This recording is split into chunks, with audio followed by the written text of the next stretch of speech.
gërëm suñu mbokk yi di gërëm suñu mag yi suñu rakk yi suñu jëkkër yi nag ko di Seydina ak Amadou Djeri Dia ndax sonn nañ torop machallah di am tamit ngërëm boo xam ne dañ ko jox képp ku nga xam ne bés toog nga jàppale Enfant Soleil Monde muy entreprise yi am sa assurance ak sa assurance Eiffage Adagio Accenture Orange ak yeneen entreprise yi nga xam ne vraiment jàppale nañu bu baax a baax a baax ak suñu partenaire IBP nga xam ne def na ci vraiment lu am solo ñuy gërëm aussi képp ku nga xam ne ci sa xalaat ci sa doole ci sa ñàkk jàppale nga ñu may am nag benn mention spéciale boo xam ne maa ngi koy jox parents Enfant Soleil yi mais ñaan ngeen tàccu leen bu baax a baax a baax a baax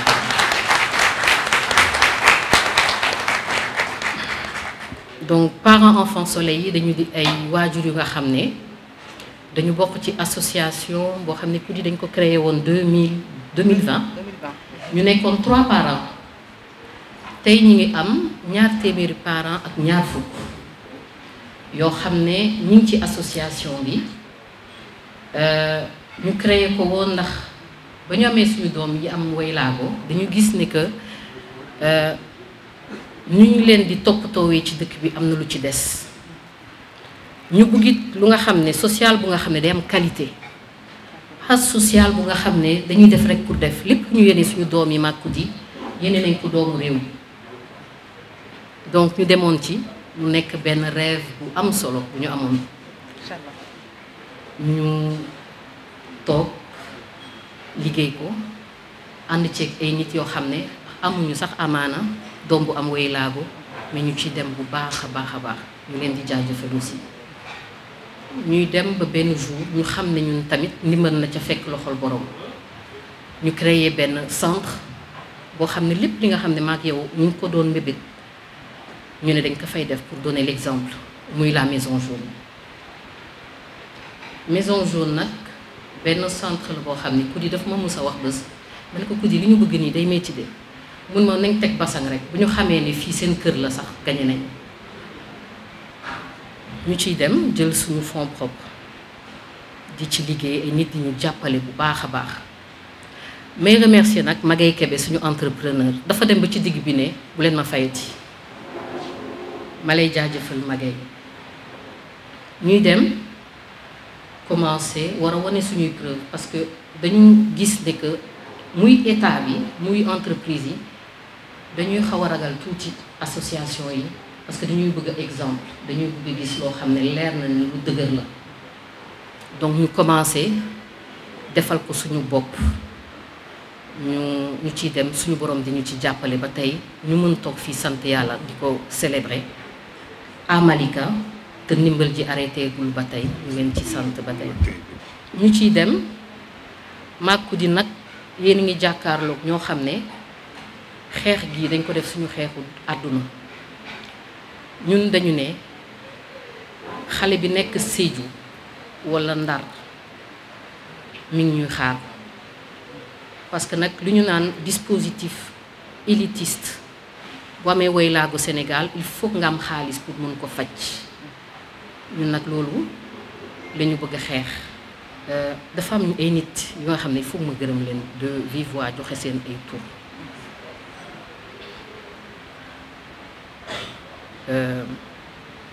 samay waaju duma ci wax sinon rek day yàqu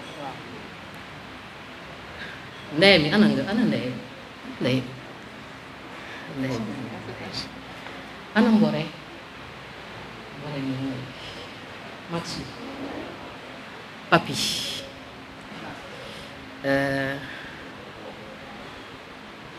sama waa kër yépp ma beral loxo Djeri ci appui bi mu am ci ñun ndax force boo bëggee xeex day fekk nga am doole soo amul doole rek doo xeex ngeen jox ma ko nag ma Maguette Jarisco Babacar donc ñoom Amina Cissé Samba Ndaw sama famille pour ne pas les citer maa ngi leen di gërëm may citer aussi waa Enfant Soleil ñoom Anta Diadja ñoom Marietta waa groupe gestion des rendez-vous nga xam ne dañu def seen niroole bu rafet ñëw ñu ngi leen di gërëm di leen sant équipe communication ñoom Habib sëñ Momar Talla il fallait que ma citer leen parce que dafa am solo ñu am toogaay bi ñu wax ko Khadija da nga bokk ci ñun jërëjëf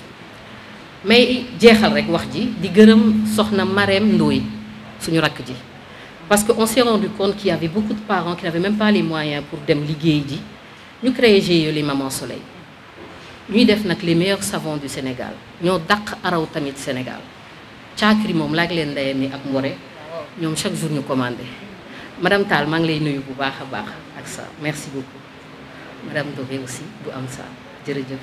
Donc il est aussi important de souligner que le Sénégal reste un pays dans lequel ces questions sont prises très au sérieux et l'État le démontre grâce aux différents dispositifs qui sont mis en place pour une inclusion efficace et pérenne.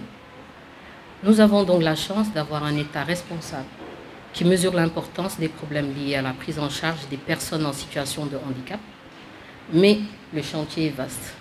Je profite de ce passage pour remercier la Direction de l'action sociale ici présente. Toutefois, nous sommes conscients de la réalité et des enjeux qui pèsent sur une entité telle qu'un État, aussi avec nos maigres moyens. Et grâce à nos donateurs, nous sommes parvenus au moins à la réalisation du rez-de-chaussée. Et il faut aussi remercier le ministère de la Femme qui nous a remis un chèque de 4 500 000 francs. De 4 500 000 francs CFA. CFA. Merci au ministère. Nous avons fait le plus dur, nous ne sommes pas restés inertes, nous avons été les acteurs de ce projet que nous vous demandons de faire vôtre. C'est sûrement caricatural, mais nous sommes persuadés que cet événement, ce cocktail sera décisif pour nos enfants soleil, car nous sommes persuadés que vous allez donner un coup de main dans la fourmilière des dons et que la Maison Jaune sera grâce à vous prête et fonctionnelle. Tout à fait. Donc, un enfant qui est porteur de handicap, quel qu'il soit, est aussi important que n'importe quel autre enfant. Il fait partie de l'avenir de son pays. Sa vie est aussi impactante que celle de n'importe quel autre enfant. Il est aussi courageux, aussi battant, aussi drôle et aussi joyeux. Aussi rêveur et aussi rempli d'espoir que n'importe quel autre enfant dans ce vaste monde. Alors éduquons-les, aimons-les, prenons soin d'eux à la hauteur de leurs besoins. Je vais en profiter pour remercier Tata Koleso Ardo de nous avoir permis de bénéficier gratuitement de cet espace. Et elle nous a énormément aidés depuis le début, ainsi que Sira Diop, que je salue. Lahad Gueye, qui nous accompagne depuis plus de 2 ans. Lahad, merci pour tout ce que tu fais. Sidi Kounda, qui est actuellement à New York, mais qui a tenu à coordonner pour être présent lors de cet événement extrêmement important. Et Bénédicte, ma chère Bénédicte, tu savais très bien que je citerais ton nom. Merci pour tout. Merci Koudi. Merci, le meilleur reste à venir. Ah, ça c'est sûr. Donc on va s'éclater maintenant. Tout à fait. Merci à tous. Merci Ismaïla et Fatou. Merci Asta. Merci. Comment je dirais que je les remercier. Jërëjëf. man maay ñëw jël relais bi daal di taasu mais li ma sas nag moom moo xaw a compliqué parce que nee nañ ma naa ko taasu ci nasaraan et te comme ci nasaraan lan ko nar a taasu nag macha allah soxna Soukeyna Samb mi nekk Lyon Adama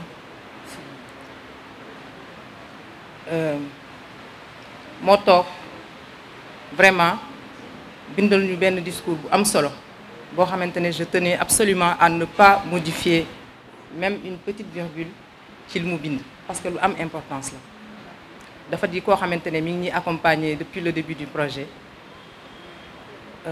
sentir li ñuy def yëg ko te xale bu am handicap bokkul ci entourage am Avant toute chose, j'aimerais aussi remercier mon papa qui est là, dans la salle, qui est venu aussi de la France jusqu'ici pour m'accompagner dans cette journée qui est extrêmement spéciale pour moi. Donc je remercie mes deux papas qui sont là. Papa Adjaram.